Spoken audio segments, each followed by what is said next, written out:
नमस्कार साथियों, कथ्य यूट्यूब चैनल में आपका हार्दिक स्वागत है। आज हम आपके लिए लेकर आए हैं मुंशी प्रेमचंद की प्रसिद्ध कहानी पूस की रात।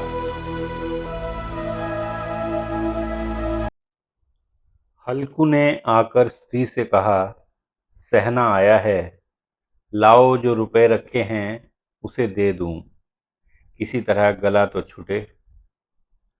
मुन्नी झाड़ू लगा रही थी, पीछे फिरकर बोली, 3 ही तो रुपए हैं, दे दोगे तो कंबल कहां से आएगा। माघ पूस की रात हार में कैसे कटेगी। उससे कह दो फसल पर दे देंगे, अभी नहीं। हल्कू एक क्षण अनिश्चित दशा में खड़ा रहा। पूस सिर पर आ गया। कंबल के बिना हार में रात को वह किसी तरह नहीं जा सकता।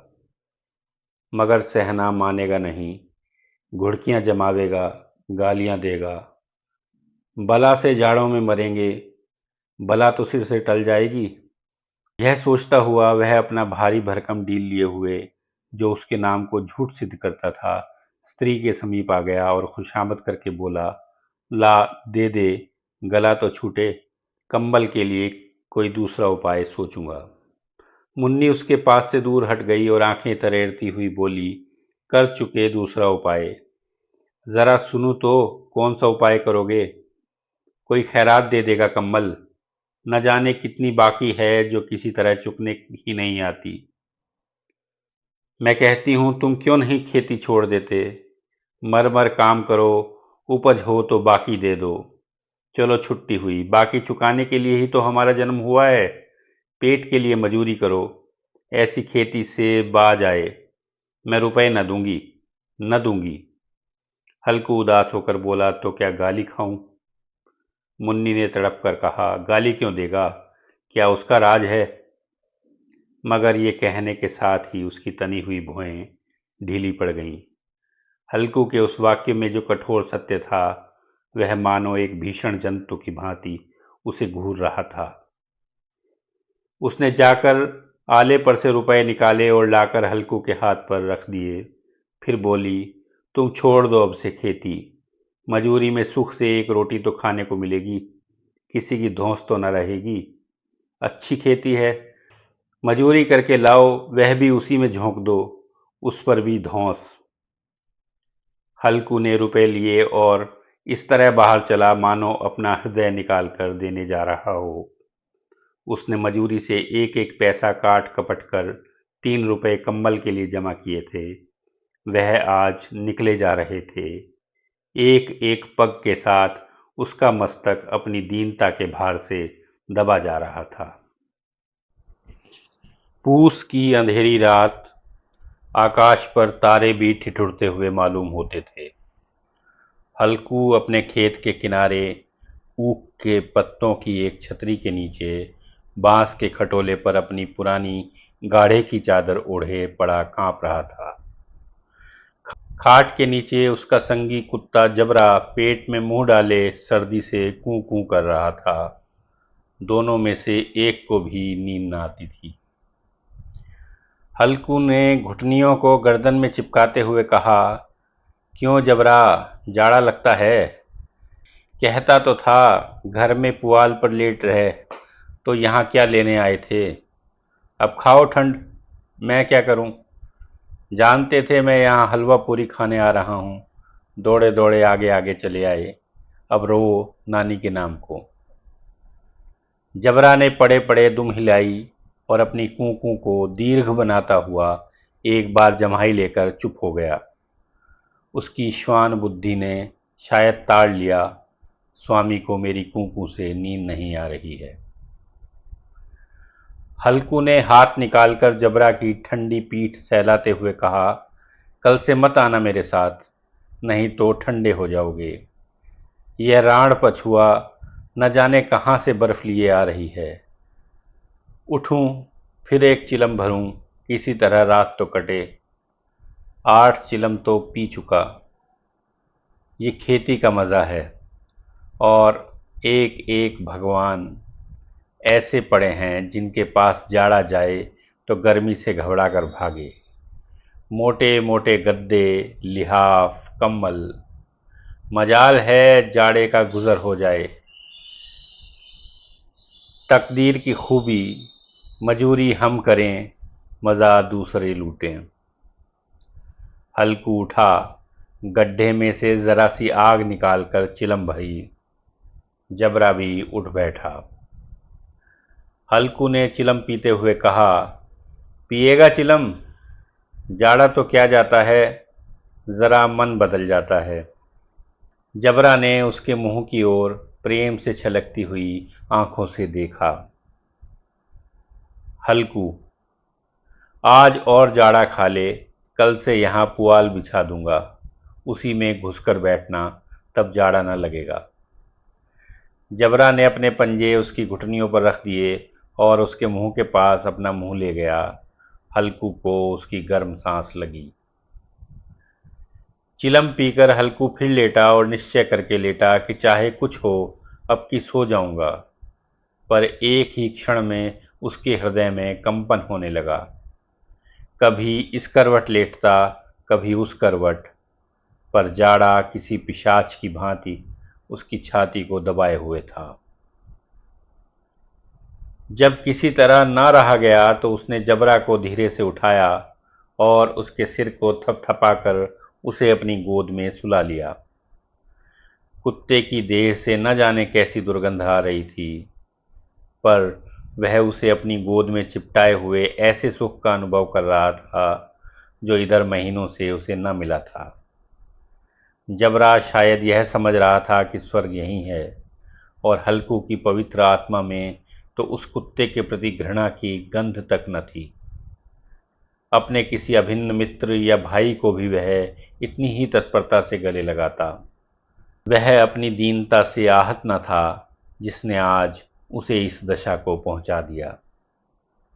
नहीं, इस अनोखी मैत्री ने जैसे उसकी आत्मा के सब द्वार खोल दिए थे और उनका एक एक अणु प्रकाश से चमक रहा था। सहसा जबरा ने किसी जानवर की आहट पाई। इस विशेष आत्मीयता ने उसमें एक नई स्फूर्ति पैदा कर दी थी जो हवा के ठंडे झोंकों को तुच्छ समझती थी। वह झपट कर उठा और छपरी से बाहर आकर भूंकने लगा। हल्कू ने उसे कई बार चुमकार कर बुलाया, पर वह उसके पास न आया। हार में चारों तरफ दौड़ दौड़ कर भूंकता रहा। एक क्षण के लिए आ भी जाता तो तुरंत ही फिर दौड़ता। कर्तव्य उसके हृदय में अरमान की भांति ही उछल रहा था। 1 घंटा और गुजर गया। रात ने शीत को हवा से धधकाना शुरू किया। हल्कू उठ बैठा और दोनों घुटनों को छाती से मिलाकर सिर को उसमें छिपा लिया। फिर भी ठंड कम न हुई। ऐसा जान पड़ता था सारा रक्त जम गया है, धमनियों में रक्त की जगह हिम बह रहा है। उसने झुककर आकाश की ओर देखा। अभी कितनी रात बाकी है। सप्तऋषि अभी आकाश में आधे भी नहीं चढ़े। ऊपर आ जाएंगे तब कहीं सवेरा होगा। अभी पहर से ऊपर रात है।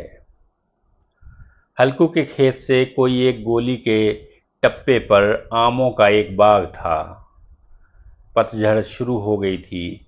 बाग में पत्तियों का ढेर लगा हुआ था। हल्कू ने सोचा चलकर पत्तियां बटोरूं और उन्हें जलाकर खूब तापूं।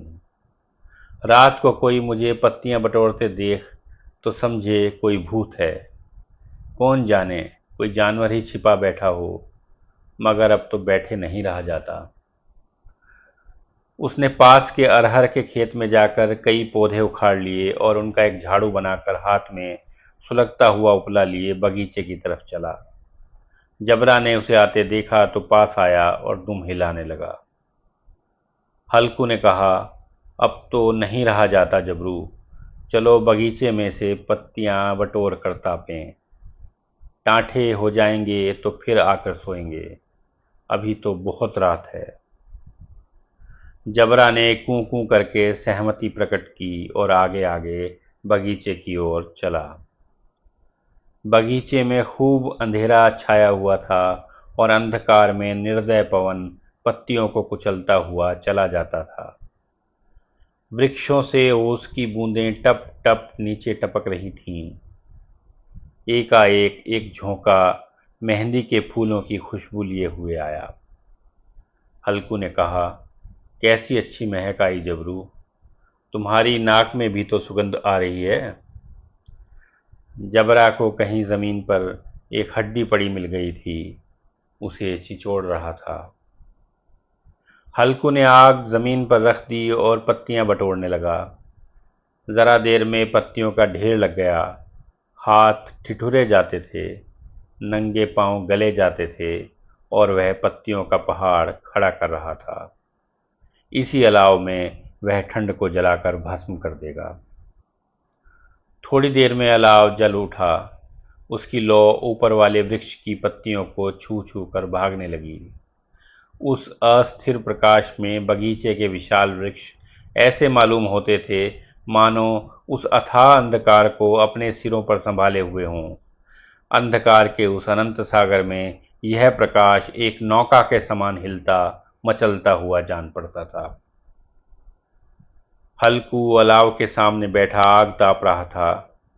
एक क्षण में उसने दोहर उतारकर बगल में दबा ली और दोनों पांव फैला दिए, मानो ठंड को ललकार रहा हो, तेरे जी में जो आए सो कर। ठंड की असीम शक्ति पर विजय पाकर वह विजय गर्व को हृदय में छिपा न सकता था। उसने जबरा से कहा, क्यों जब्बर, अब ठंड नहीं लग रही है? जब्बर ने कूं कूं करके कहा, अब क्या ठंड लगती ही रहेगी।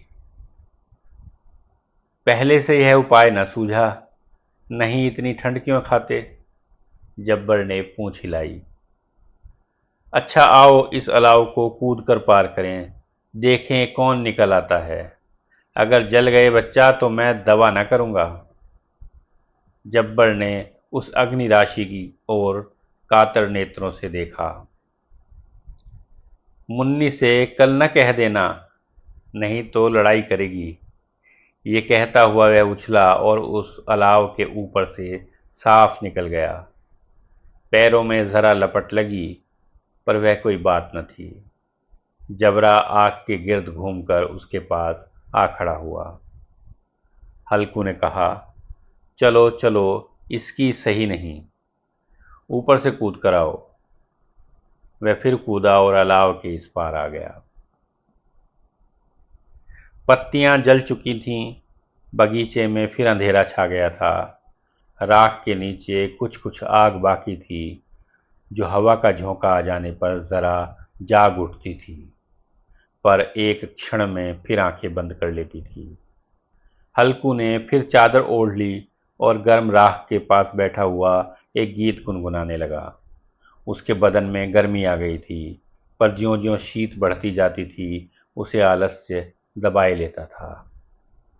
जबरा जोर से भूंक कर खेत की ओर भागा। हल्कू को ऐसा मालूम हुआ कि जानवरों का एक झुंड खेत में आया है।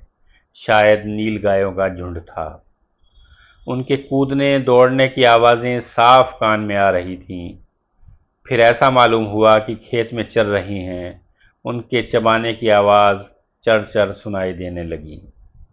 उसने दिल में कहा, नहीं, जबरा के होते कोई जानवर खेत में नहीं आ सकता। नोच ही डाले, मुझे भ्रम हो रहा है। कहाँ, अब तो कुछ नहीं सुनाई देता। मुझे भी कैसा धोखा हुआ। उसने जोर से आवाज लगाई, जबरा जबरा। जबरा भूखता रहा, उसके पास ना आया। फिर खेत के चरे जाने की आहट मिली। अब वह अपने को धोखा न दे सका। उसे अपनी जगह से हिलना जहर लग रहा था। कैसा दंदाया हुआ था। इस जाड़े पाले में खेत में जाना, जानवरों के पीछे दौड़ना असह्य जान पड़ा। वह अपनी जगह से ना हिला। उसने जोर से आवाज लगाई, लिहो लिहो लिहो। जबरा फिर भूख उठा। जानवर खेत चर रहे थे। फसल तैयार है।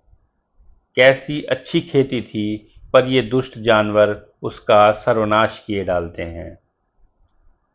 हल्कू पक्का इरादा करके उठा और 2-3 कदम चला, पर एकाएक हवा का ऐसा ठंडा चुभने वाला बिच्छू के डंक सा झोंका लगा कि वह फिर से बुझते हुए अलाव के पास आ बैठा और राख को कुरेद कर अपनी ठंडी देह को गरमाने लगा।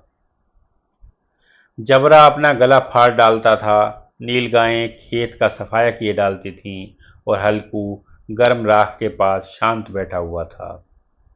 अकर्मण्यता ने रस्सियों की भांति उसे चारों तरफ से जकड़ रखा था। उसी राख के पास गर्म जमीन पर वह चादर ओढ़कर सो गया। सवेरे जब उसकी नींद खुली तब चारों तरफ धूप फैल गई थी और मुन्नी कह रही थी, क्या आज सोते ही रहोगे? तुम यहाँ आकर रम गए और उधर सारा खेत चौपट हो गया। हल्कू ने उठकर कहा, क्या तू खेत से होकर आ रही है? मुन्नी बोली, हाँ, सारे खेत का सत्यानाश हो गया। भला ऐसा भी कोई सोता है? तुम्हारे यहाँ मड़ैया डालने से क्या हुआ? हल्कू ने बहाना किया, मैं मरते मरते बचा, तुझे अपने खेत की पड़ी है। पेट में ऐसा दर्द हुआ कि मैं ही जानता हूँ। दोनों फिर खेत के डांड पर आए, देखा सारा खेत रौंदा पड़ा हुआ है और जबरा मड़ैया के नीचे चित्त लेटा है, मानो प्राण ही न हो। दोनों खेत की दशा देख रहे थे। मुन्नी के मुख पर उदासी छाई थी, पर हल्कू प्रसन्न था।